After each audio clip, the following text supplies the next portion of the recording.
I have never made a living out of just playing music. Maybe that's just me, but my impression is that certainly playing free improvisation, there are very few people anywhere in the world who make a complete living out of it.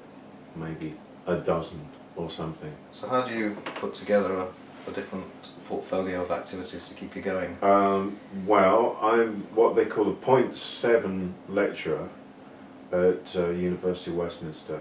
I teach various modules on the commercial music course, which I actually really enjoy.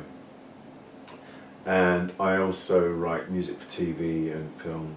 Well, luckily, the university thinks it's a good idea that music lecturers should actually play music. Yeah. I totally agree with that, having gone to university where all the lecturers were frustrated composers and sort of hated students because we all reminded them by our very presence there that they were not famous composers, they were lecturers. Free improvisers work in lots of different ways depending on what they personally evolved, I think. All the cliches you can come up with about free improvisation are immediately destroyed by an example. I mean, I think of the example of the logical thing to say about free improvisation would be you should listen to everybody else and not drown them out the whole time. But actually some of my favourite performances by Han Bennick have involved him being ridiculously loud and making Misha Mengelberg completely inaudible for an entire set. And it was great. And I'm sure Han couldn't hear what Misha was playing. Maybe it's because he's just great that he can get away with that. Generally speaking, I suppose that's a useful rule, but you can break all the rules, and basically people find their own way of making music, I think, in terms of the form of the music, how they relate to everybody else, how they relate to their instrument. You're talking about a scene where some of the musicians are amazing virtuosi and can read music of any complexity, and also musicians who've never read a note of music their whole life and basically taught themselves the instrument. There's that kind of spectrum of musical knowledge there. Yeah. I think there was a water privatisation ad which I turned down on just political reasons. I think Michael Nyman turned it down, so I'm in good company in terms of kind of brackets of famousness. I suppose that's the only time I've got near to Michael Nyman turning down the water privatisation gig. I wouldn't turn down something on musical style grounds unless I just thought I couldn't do it. So sort of recreating a Steve Reich score, for instance. I really don't like Steve Reich, really, except for the two early tape pieces. I just don't get it at all. But actually I see that as a test of my craft rather than test of me being a creative musician. And I think it's useful to have a sort of craft aspect to how you make music. So, recreating something that you don't feel sympathy for, like a Steve Reich score, doing a pastiche of that, is fine with me. I actually like that, and I think it sort of stretches me.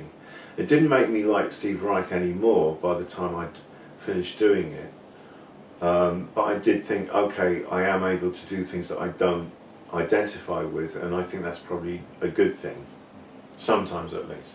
That's being a commercial musician, really. These days, virtually everything you do is filmed and recorded by at least one person in the audience, but occasionally there's nobody there. I mean, there are people, there's a guy called Tim Fletcher who came to everything and recorded everything on DAT, actually, and he doesn't do it so much. And for a while we felt a bit naked that Tim wasn't in the front row with his microphone and DAT recorder, but there's a sort of liberation in a situation where you know the music will just vanish into the air, and that's sort of free. It frees you up somehow, I think. I quite like that. So it's very exciting. If you're not there and you don't hear the music, then you won't hear it. And of course that was the original situation for music. If you weren't there at the time, you wouldn't hear the music. That's it, it's gone. There's that famous quote by Eric Dolphy at the end of Last Date, where he says something like that. So of course, high quality recording and equipment is so cheap now, it's so easy to schlep around that you can do it without thinking. So a lot of it's recorded, yes, but certainly not absolutely everything, and sometimes it's great that it's not. I think you're losing something by recording any kind of Right. music. So in principle, you're again recording music. No, not at all. Right. No, I love records. I collect records obsessively. I But have a it's the huge quality. record You're losing collection. quality, or you're losing experience. Or what? What are you losing? Mm. I mean, it's like you take a photograph of an event. It's going to be from a certain angle.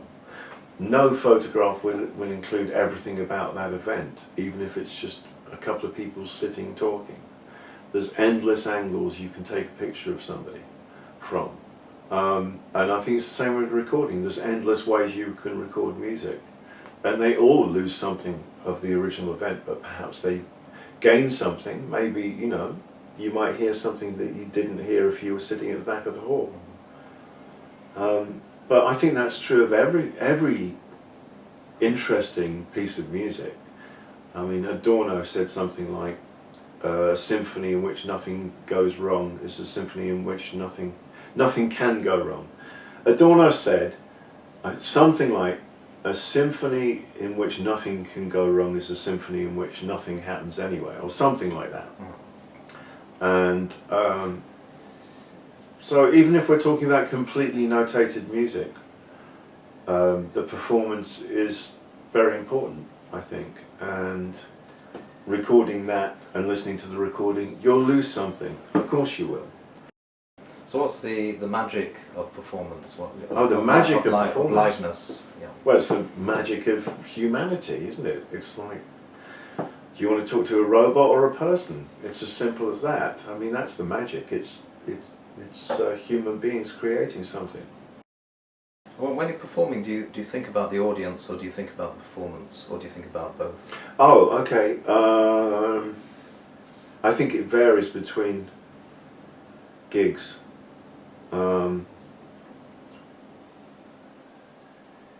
I think it constantly changes. The percentage of how much you're thinking about the music, how much you think about the other musicians. There are lots of other factors, the acoustics, what the instrument's like. And yeah, I mean, and the audience are there somewhere. I wouldn't like to theorise as to how they change the music. I think they do. And I think you can feel sympathy from an audience. You certainly know if an audience is listening. One of the things about Café Otto, which they seem to have done, I don't know how, is to create a culture in which people really listen to the music. And you notice that absolutely immediately. You go in, people shut up the moment the music is being played. That's for kind of experimental music gigs. I think for rock and roll gigs it's a slightly different crowd, but certainly there's a culture of listening very intently to the music. People really like the music and they want to hear all of it. That's why they shut up, and that's fantastic.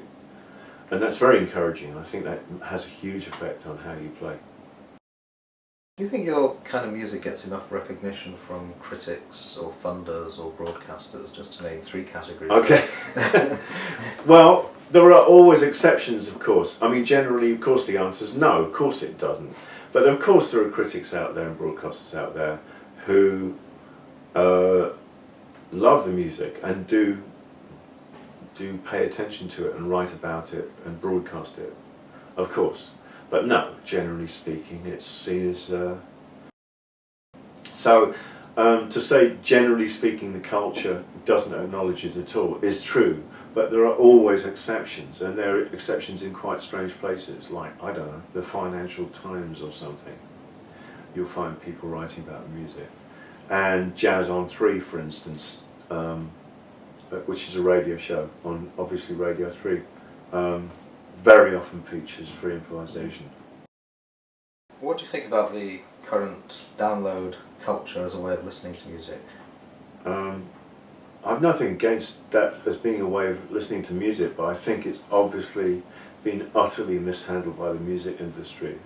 And basically they sold everything for a, what's the cliche, mess of pottage? They've sold it for nothing. They've just said music is valueless. It was when, you know, you started getting Sunday papers that gave away, I don't know, the Temptations' greatest hits, and you thought, well, these records are fantastic records. They're brilliant pop records. I'm not sure I'm comfortable with people just giving me CDs of these amazing things that, anyway, I bought on vinyl and paid money for. What's going on? I think the whole music industry totally mismanaged that, and they created a kind of financially untenable situation there. I'm not against people downloading things if they want to hear music. Great. But it shouldn't be free. That's mad. But there's no way, we can't turn the clock back now. I noticed, for instance, in Germany, I think it's called Gamer, which is the German version of PRS. They seem to, they're obviously, you know, you say you've got a trio and they're playing what are obviously free improvisations by the trio. People, for some reason, one will be attributed to the saxophone player, the next will be attributed to the drummer, etc., rather than saying they're all by the three people, which they obviously in fact are. That must be something to do with Gamer, which is a very good rights organisation. I think they're the most reliable and get you the most money. And yeah, I mean, generally speaking, I think they have to be attributed to whoever's in the group. It's just, the problem comes when you've got 30 people in the group, and that would look silly to have a composer credit of 30 names. So you tend to have a rule of thumb where one person is given the composer credits, and if there is anything owed, it gets, you know, informally spread around those 30 people. Be true to say, would it, that on the whole, free improvisation doesn't generate an awful lot of cash? That is entirely true, yes. Do you ever worry at all about how your work might be exploited when, for example, some of your work appears on YouTube? Do you worry about how it might be repurposed, or the fact that people have access to it without any sort of payment, or is that what you would actually want to happen? Well, that would be great, but I think it's great that people get to hear it, and I think probably the advantages of, I don't know, if somebody writes you and says, I'd like to book you, have you got anything, you can just direct them immediately. I mean, for instance, Ok-Young Lee, the Korean cellist who lives in New York, came over to play at Cafe Oto, of course, and I could suggest her playing with this person, that person, and she could just immediately go to YouTube and see what they do. That's fantastic. I think that the availability of that is brilliant, and I use it all the time. Everybody I know uses it all the time. I think that outweighs the few pennies that we might make if there was some kind of deal there. I'm fine with that, really.